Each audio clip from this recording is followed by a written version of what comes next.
Olá, muito boa noite para você. O desafio de quem precisa passar pela terceira ponte, dependendo do horário, é preciso quase 2 horas para atravessar os pouco mais de 3 quilômetros entre Vitória e Vila Velha.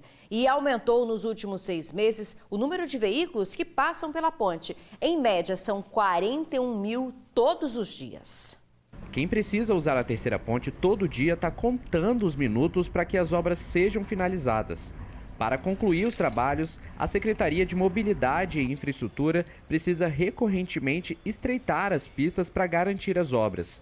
Os congestionamentos se tornaram constantes e eles estão ocorrendo a qualquer hora. Daí, a paciência precisa ser redobrada. Atravessar a ponte virou uma luta diária. No mínimo mais de 1 hora nesses últimos 3 dias, tá ligado? A gente ficou 1 hora e pouca e a gente gasta 5 minutos. Podia botar de meia-noite às 6 horas da manhã. E se a situação tá ruim para quem está preso no engarrafamento, para aqueles que dependem de transporte coletivo, a coisa é ainda pior. Os ônibus do Transcol atrasam pelo engarrafamento e quando finalmente chegam ao ponto de ônibus, o cenário dentro deles é totalmente desconfortável. E do lado de fora também não é melhor não, tá? Olha a situação desse ponto que fica na subida da terceira ponte. Há quem fique em pé no banco para se esconder do sol e até idosos que se abrigam nas sombras de postes. Mas enquanto as obras aqui na terceira ponte não são concluídas, muitos motoristas se questionam se isso tudo não vai acabar criando um novo problema. É que para ampliar o número de faixas será necessário diminuir o espaçamento delas. Com as obras, o número de faixas na terceira ponte vai aumentar de 4 para 6. Atualmente, elas possuem 3,5 metros de largura cada uma. Após a entrega, 2 faixas maiores serão destinadas a ônibus, motos, ambulâncias e viaturas. Essas faixas vão ter 3,10 metros de largura. Já as outras 4 faixas menores vão ter 2,80 metros. A dimensão de uma faixa rodoviária padrão é 3,5 metros. Porém, isso a gente considera especialmente para rodovias. Então, se a gente tem hoje faixas de 2,8 e 3,1, isso não é um problema. Algumas projeções indicam que se veículos trafegarem simultaneamente nas 3 faixas, o espaço entre eles pode ser menor que 1 metro. A título de comparação, as faixas da Avenida Marechal Mascarenhas de Moraes, a conhecida como Beira-Mar em Vitória, possuem 3,5 metros de largura. São 70 centímetros a mais do que vai ter a maioria das novas faixas da terceira ponte. Para o usuário, às vezes, isso gera uma sensação de desconforto, de proximidade com outro veículo. Mas o que para ele vê de forma ruim, para o planejamento é uma excelente ação. Porque existe um fator chamado atrito lateral que gera um desconforto para as pessoas, elas naturalmente reduzem a velocidade em função disso. E ora, em áreas urbanas a gente não quer velocidades elevadas. Então é interessante esse efeito que acontece. Além disso tudo, há um outro risco. Se o planejamento não for realizado corretamente, o engarrafamento na terceira ponte pode só mudar de lugar. Se a gente tiver 3 faixas ao longo da ponte, seus vários quilômetros, conectados a uma avenida de 2 faixas posteriormente, todo o ganho de capacidade que eu tenho anterior vai ser perdido, porque eu estou levando as pessoas a um local de estrangulamento. Pode ser que a gente dissipe todo o ganho que teve para trás. Apesar disso tudo, as pessoas não veem a hora das obras serem entregues. Afinal de contas, já são quase 2 anos de intervenções e a esperança é que os dias de trânsito na ponte fiquem para trás. Olha, a previsão do governo do estado é de que as obras sejam concluídas até o final deste mês. E nesse domingo, a ponte será totalmente interditada às 10 da noite para retirada de uma estrutura fixada na antiga barreira de proteção. A via deve ser liberada na segunda, às 5 da manhã. Ainda falando em trânsito, um acidente interditou por mais de 5 horas a BR-101 na Serra.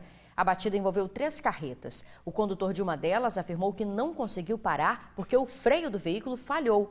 Após a batida, houve vazamento de óleo na rodovia. A cabine de uma das carretas ficou bastante destruída, mas o motorista teve ferimentos leves. Ele foi atendido por uma equipe de socorristas, colocado numa ambulância para avaliação. E olha só, gente, como é que ficou esse homem aqui. O ferimento no rosto dele foi provocado, sabe por quem? Por uma adolescente que é lutadora de jiu-jitsu. Ela reagiu ao ser assediada dentro de um ônibus. O corte na cabeça foi provocado por um dos golpes dados por uma adolescente de 16 anos dentro de um ônibus interestadual.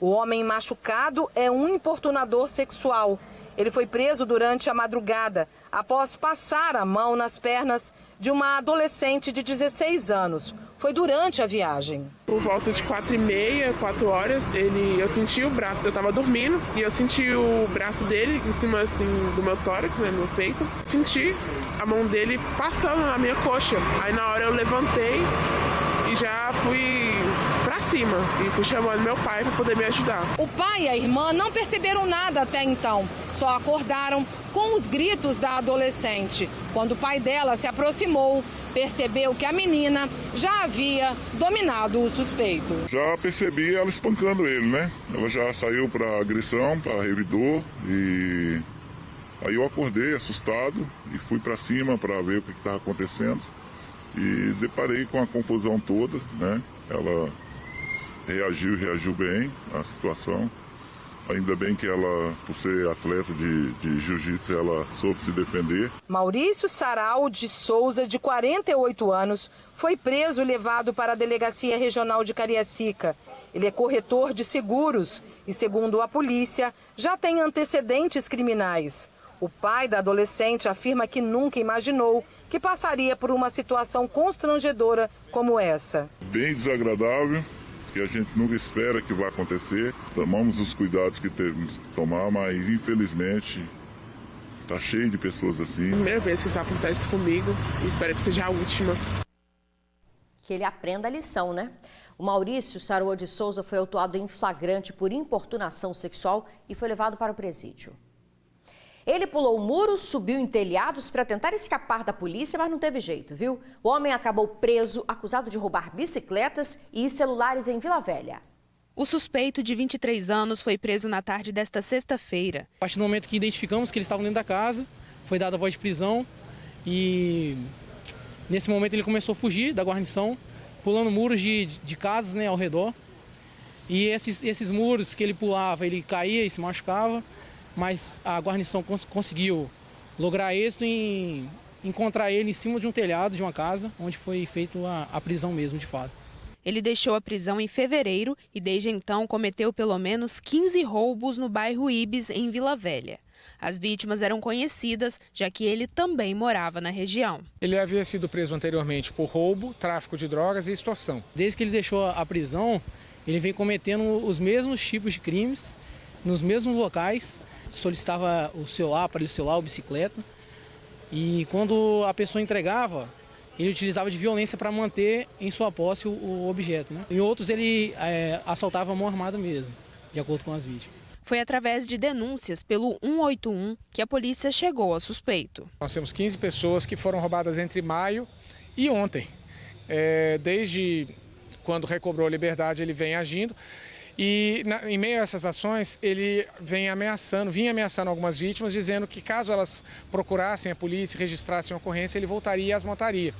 Então acreditamos que haja ainda um número significativo de vítimas que não reportou o crime à polícia. O delegado orienta como as vítimas devem agir caso tenham um celular roubado. Importante que as vítimas identifiquem inicialmente o e-mail de seus aparelhos telefônicos, compareçam munidas desse número na delegacia para a confecção de um boletim de ocorrência.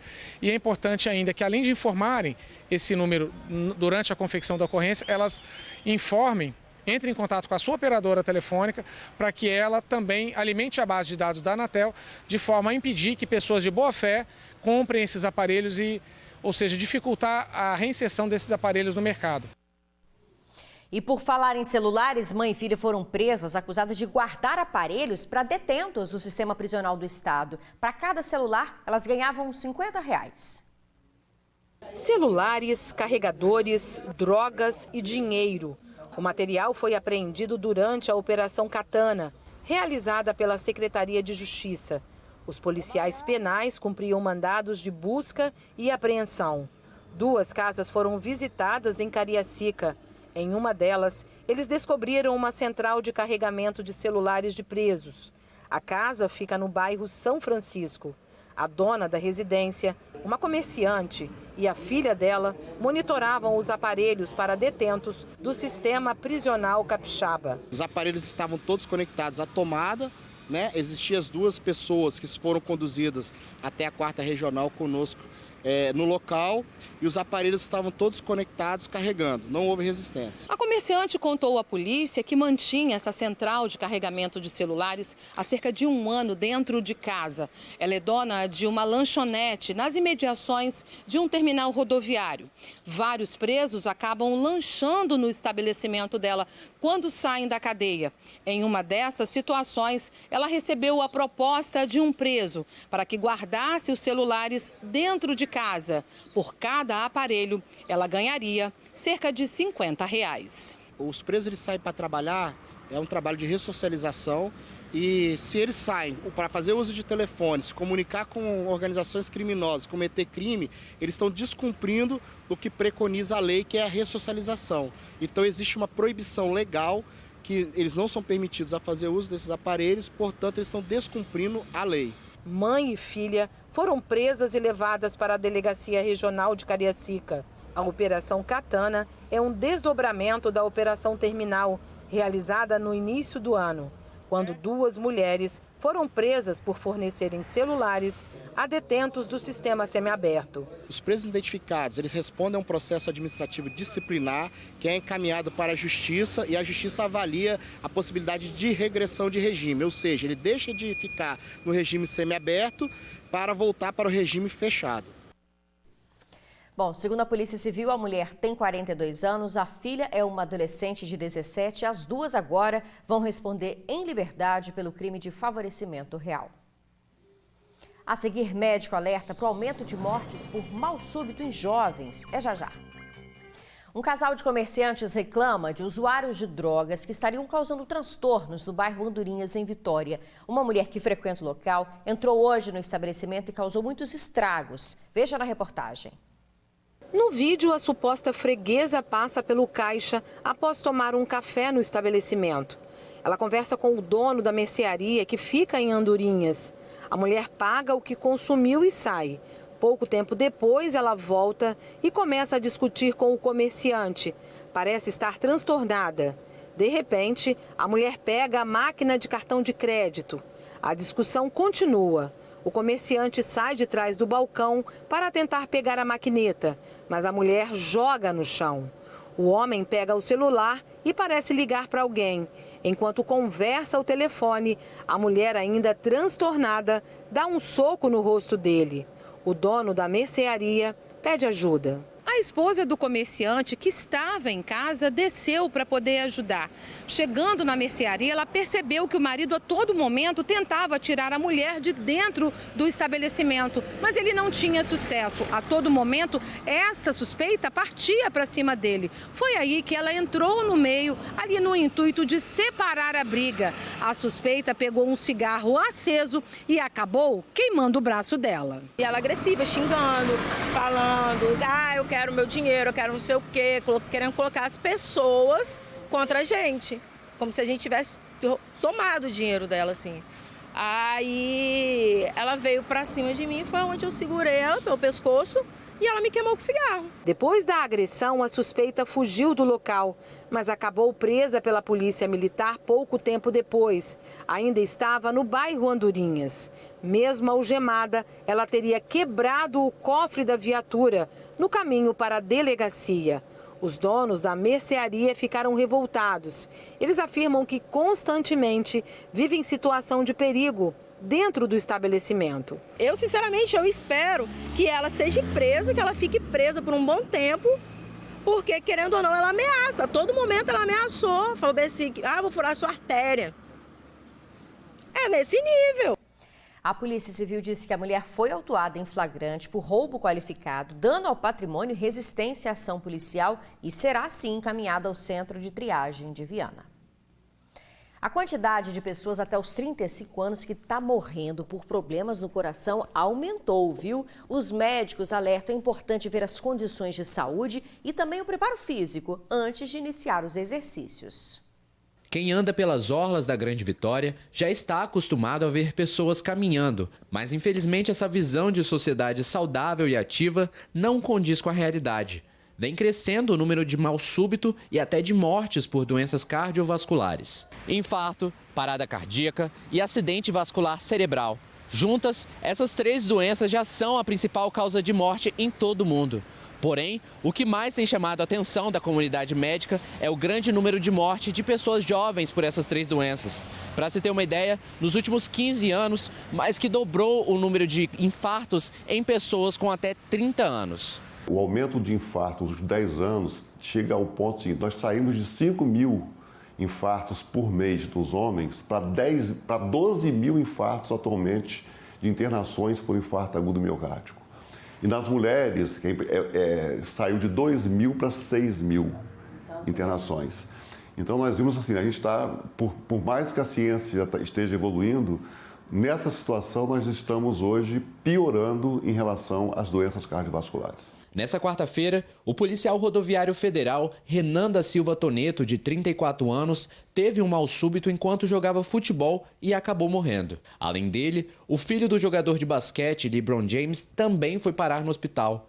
Bronny James, um rapaz de apenas 18 anos, jogava basquete quando teve uma parada cardíaca. Mas essas 2 histórias chamam a atenção para algo. Muitos casos de mal súbito ocorrem quando a vítima está se exercitando. Normalmente, eles não fazem atividade física de rotina, com uma regularidade. Então, muitas vezes, aquela pessoa vai fazer uma partida de futebol, vai jogar um tênis, né, uma vez na semana, e ali ele descarrega toda a tensão dele.